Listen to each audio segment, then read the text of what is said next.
नमस्कार मित्रांनो, मॉमचा धाबा या यूट्यूब चॅनलवर तुम्हा सर्वांचं मनापासून स्वागत। आता आपण मोदक सिरीज चालू करणार आहोत। तर सर्वात प्रथम मोदक सिरीज मध्ये आपण या व्हिडिओ मध्ये दोन मोदक बनवणार आहोत। एक आहे खव्याचा मोदक आणि दुसरा आहे गव्हाच्या पिठाचा मोदक। चला तर मग सुरू करूया खवा मोदक बनवायला। खवा मोदक बनवण्यासाठी लागणारे साहित्य, इथे आपण पाव किलो खवा घेतलेला आहे, फूड कलर घेतला आहे, त्यानंतर मोठी वाटी साखर घेतलेली आहे बारीक करून, सुका मेवा आणि वेलची पूड। सर्वात प्रथम जो खवा घेतलेला आहे तो चांगला परतून घ्यायचा आहे आपल्याला। हा बघा, आपण फ्रीज मधून काढलेला आहे खवा।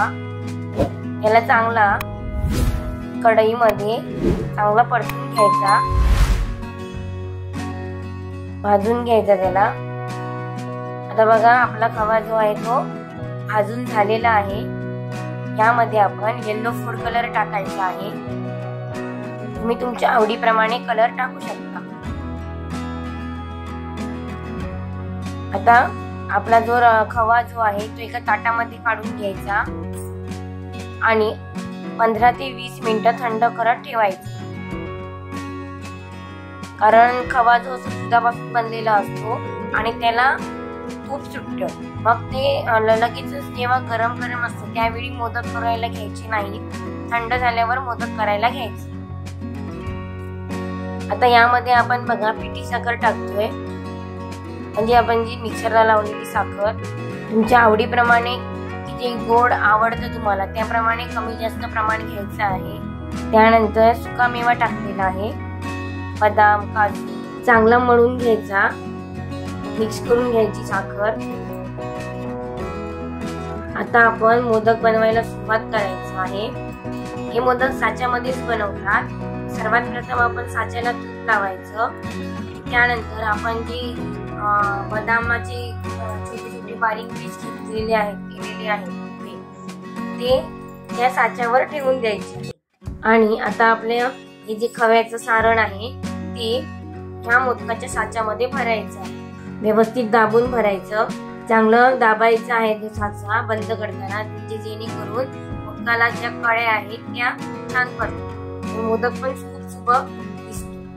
आणि एक्स्ट्रा राहिलेला जो खवा आहे तो काढून टाकायचा। बघा, आपला मोदक किती छान दिसतोय।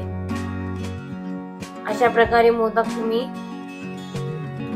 गणपती बाप्पासाठी बनवू शकता। आता बघा, झटपट होण्यासाठी इथे आपण 3 मोदकांचा साचा घेतलेला आहे। असं पण तुम्ही करू शकता, एकाच वेळी 3 मोदक घेतात। असं सारण भरून घ्यायचं त्या साच्यांमध्ये।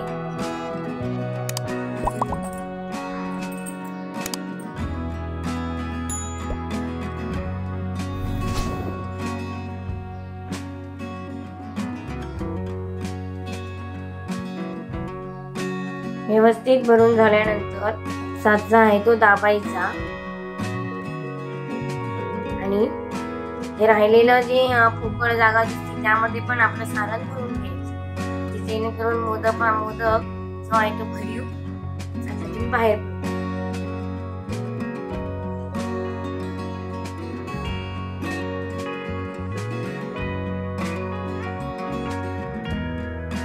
हे बघा, अशा प्रकारे भरून घ्यायचंय दाबून। आता बघा, हळूवारपणे काढायचं आहे मोदक। बघा, आपले 3 मोदक तयार झालेले आहेत। अशा प्रकारे आपले सगळे मोदक करून झालेले आहेत। तुम्ही रेसिपी नक्की ट्राय करा, खूप छान एकदम बाजारमध्ये आणतो आपण खव्याचे मोदक त्याचप्रमाणे त्याची टेस्ट असते। तुम्ही अशा प्रकारे चांदीचा वर्क लावून सजवू शकता मोदक।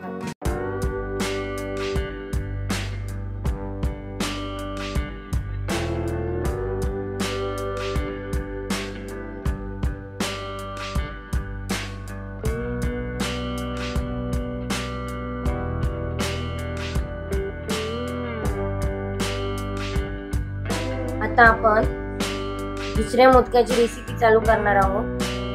गव्हाच्या पिठाचा मोदक। ऐकून जरा आश्चर्यच वाटेल, गव्हाच्या पिठापासून पण मोदक बनवतात आणि तो पण असा जसा माव्याचा मोदक असतो त्याप्रमाणे चवीला लागतो। तुम्हाला हा मोदक नक्कीच आवडेल। चला तर मग पटकन रेसिपीला सुरुवात करू। आपण सुक्का खोबरा घेतलेला आहे बघा, अर्धा वाटी तूप घेतलेला आहे, खसखस, वेलची पूड, काजू, गूळ घेतलेला आहे पाऊण वाटी आणि गव्हाचं पीठ पाऊण वाटी।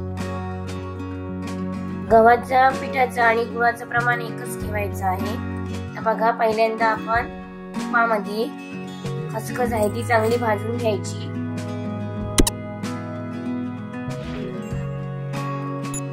त्यानंतर त्यामध्ये खोबरं टाकायचं सुकं, हे चांगलं परतून लाल करून घ्यायचं। काजू टाकायचे, हे जे सारण आहे ते चांगलं परतून घ्यायचं, तुपामध्ये लाल करून घ्यायचं। खोबरं जे आहे ते चांगलं लालसर व्हायला पाहिजे, गोल्डन कलर यायला पाहिजे खोबऱ्याला। हे खूप छान चवीला लागतात मोदक। आता यामध्ये त्याच कढईमध्ये तूप टाकायचे आणि आपलं जे गव्हाचं पीठ आहे ते चांगलं परतून घ्यायचं तुपामध्ये। तूप खूप गरजेचं आहे। मी तुपामध्ये हे मोदक बनवले तर खूप छान टेस्ट येते या मोदकांना।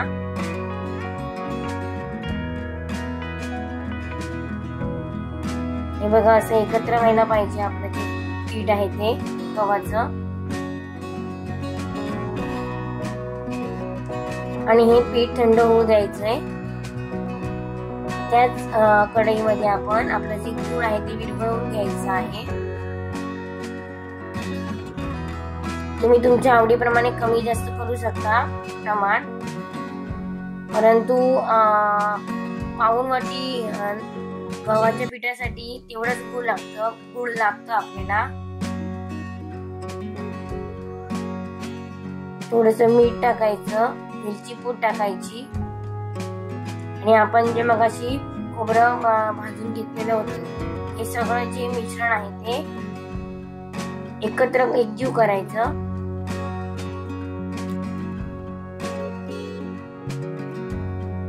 गुळाच्या जर खडे झाले असतील तर ते चांगले मोडून यामध्ये मळून घ्यायचं। तर पीठ मळलेलं आहे आणि आता मोदकाला आपण सुरुवात करायची। हे पण साच्यातलेच मोदक असल्यामुळे काही टेन्शन नाहीये। डिरेक्टली साच्याला तूप लावायचं आणि साच्यामध्ये सारण भरायचं, जसं आपण मागे खव्याच्या मोदकाला केलं त्याचप्रमाणे। हे बघा, असा मोदक होतो। गार्निशिंग साठी तुम्ही सुकं खोबरं आणि सुका मेवा वापरू शकता आणि चांदीचा वर्क पण लावू शकता, म्हणजे तुम्हाला बाजारातून मोदक आणल्याचं फील येईल। परंतु हे घरीच बनवलेले आहे मोदक। तुम्ही या दोन्ही रेसिपी घरी नक्की ट्राय करा। आता येणाऱ्या गणपती उत्सवासाठी बाप्पाला नैवेद्य म्हणून किंवा आरतीला नैवेद्य म्हणून हे मोदक तुम्ही देऊ शकता। असेच आमचे व्हिडिओ बघत राहा। चॅनलला सबस्क्राईब करा, लाईक करा, शेअर करा। तुमचा वेळात वेळ काढून आमचे व्हिडिओ बघितले त्याबद्दल धन्यवाद।